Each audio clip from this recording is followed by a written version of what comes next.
first of all, I'm super impressed. I got a chance to see some of the demos this morning and then some out here.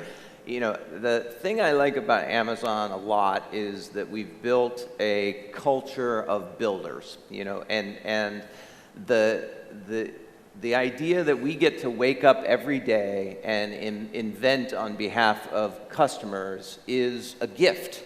And I think it's conferences like this that allow you to take a step back and you get out of the weeds of your day job. You're not, you know, solving that last little problem on behalf of customers, and you should take advantage of this time and take a more holistic picture of what it means to be a builder and what it means to want to invent on behalf of customers.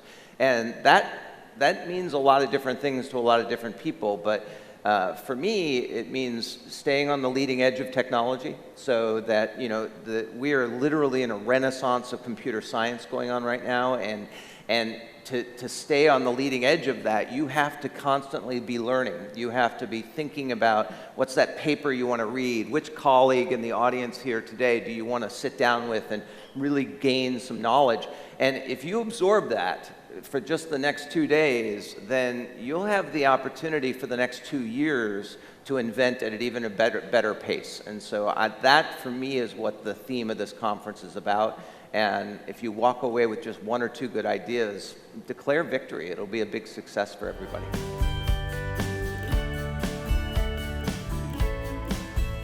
Yeah, I think the first way to internalize what it means to be a day 1 company is think about what a day 2 company looks like. Day 2 companies are dead. They're out of business. And the thing about it is it doesn't happen very quickly. It's very slow. It's insidious how slow it is, because a company the size of Amazon, we have a natural momentum.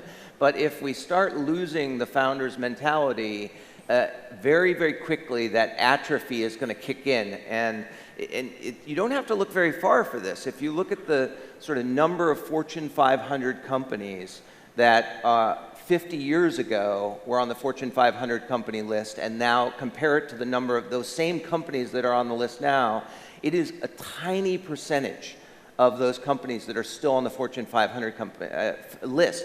And what that tells you is that the natural momentum is to put companies out of business, not keep them in business. So how do we avoid that? That's bad.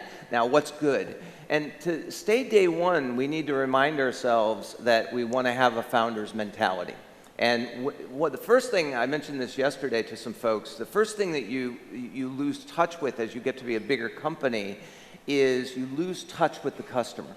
And when you're a small company and you're a handful of people, 5 or 10 people, you're doing every job. You are customer service. Jeff would say he was delivering the packages to the mailroom himself. And you directly hear the customer feedback every day. But as we grow and we get bigger and we get more functional in our jobs, we might be farther away from that front line of customers. And the natural instinct is, oh, somebody else is taking care of that. That's not what we want to do. You need to stay close to the customer, and so you need to come up with mechanisms that allow you to hear the voice of the customer, even if you're not on the phone with them every day. Even if you're not out making a sales call every day, you want to hear what they're saying. And we've come up with lots of those mechanisms. You know, look at reviews every morning, do WBRs, track input metrics. Those are all good ways to stay close to the customer. I'd say the second thing that I would say about not being a day 2 company, and that you see this in any founder's mentality, is we have to keep inventing. That again is the theme here, but you know, the thing about day 2 companies is they fail to recognize that there's going to be somebody coming in that's going to disintermediate them. And you have to always think about the fact that you're 1 step away from somebody else coming up with that next best idea. And we have so many examples of that not happening over the years at Amazon. We were basically a books business, physical books business, for many, many years. But the management team at the time saw what happened to the music industry, that it had been hollowed out by not moving fast and thinking, and piracy took over. They didn't move to digital. And so they took the most senior leader they could find inside of Amazon, Steve Kessel, and they said, no, go create a digital division. He was running the biggest division, and go start up and figure out a way to disintermediate physical books with Kindle. Now, it turned out that we got very lucky that Kindle took off and physical books continue to do very well, but that's a great example of you want to disintermediate yourself before somebody else does it, and you do it by inventing, working backwards from customers, and coming up with the next new idea.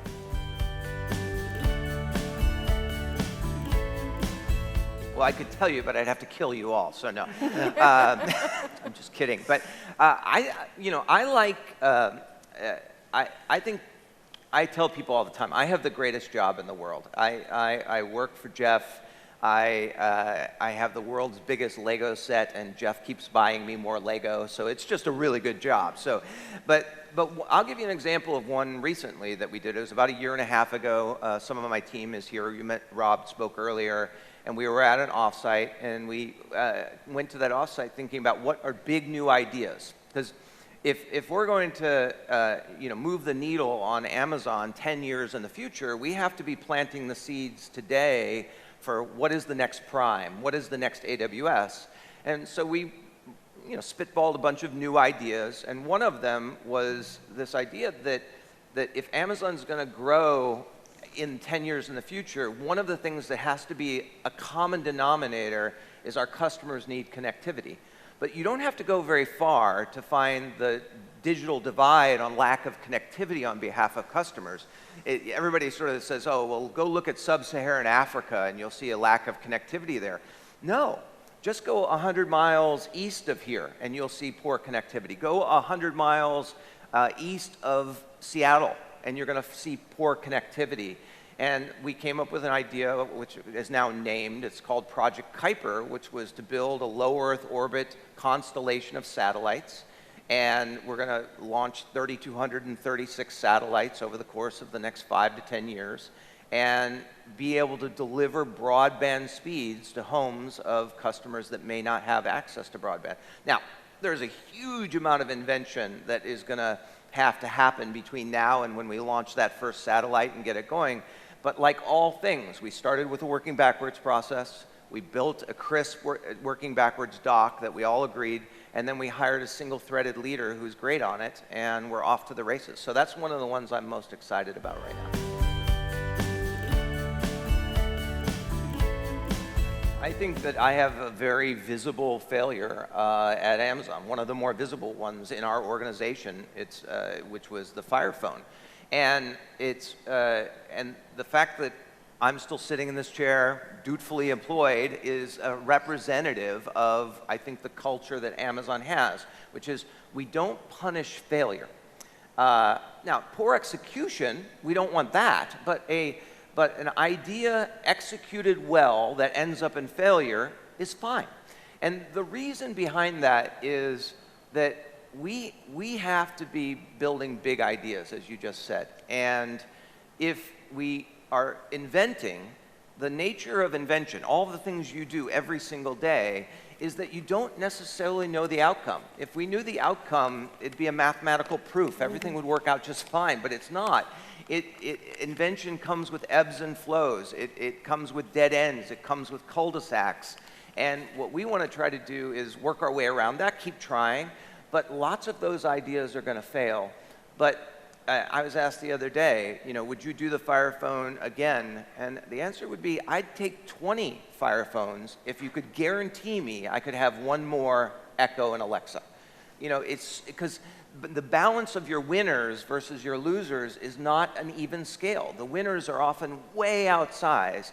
If I knew tomorrow that we could start another idea that was going to be as big as Prime, you could afford many, many, many failures. And so that's, I think, the mental model that everybody here has to have, which is you have to keep trying and keep iterating on ideas, but know that some are going to fail, and then you can move on to the winners and keep executing those.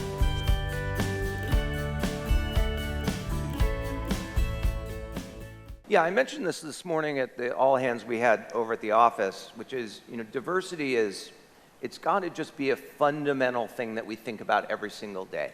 And by the way, it's not diversity in only one dimension. I mentioned that this morning as well. It's geographic diversity. It's obviously gender diversity. It's sexual preference diversity. It's color of your skin. You know, it's all these things because our customers are not homogenous, and so too should we not be.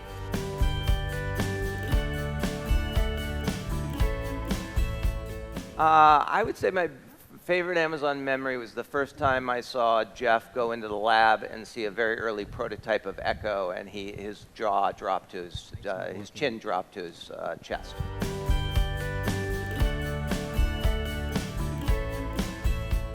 Oh wow, there's so many great devices that I love, but I would say right now I am enjoying my Echo Studio a lot. There's one out in the demos. If you haven't seen the little skit they're doing, it's so fun. But Echo Studio, the team packed a huge amount of invention into what is a very small package, and I'm enjoying that a lot right now.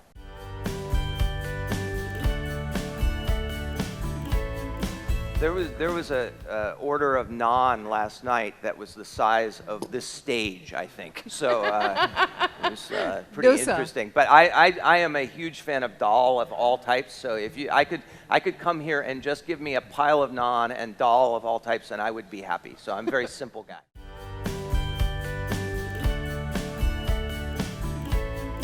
I'll do two. Relentlessly curious.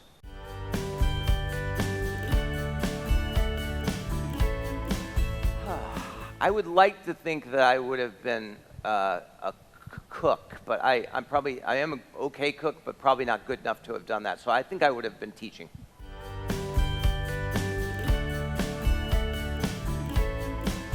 Learn. You know, I'd use the leadership principle: learn and be curious. I said curious about myself. If I told you one thing about Jeff, is he's the most curious person in the world that I've ever met. And I think it's highly correlated to him being a wealthy person too, and successful person. And so I would just say, you know, the leadership principle of learn and be curious for this team, given how fast our industry is moving right now, and you know, it's just amazing if you went back 5 years and said, could we solve the problems we're solving right now with technology and lots of the things that we're doing, at least in our organization, I would have said was impossible 5 years ago, and now I'm like, that is a tractable problem. We're gonna nail this. It may take a couple of years, but we can solve it. And that is like that is just those don't happen very often in history.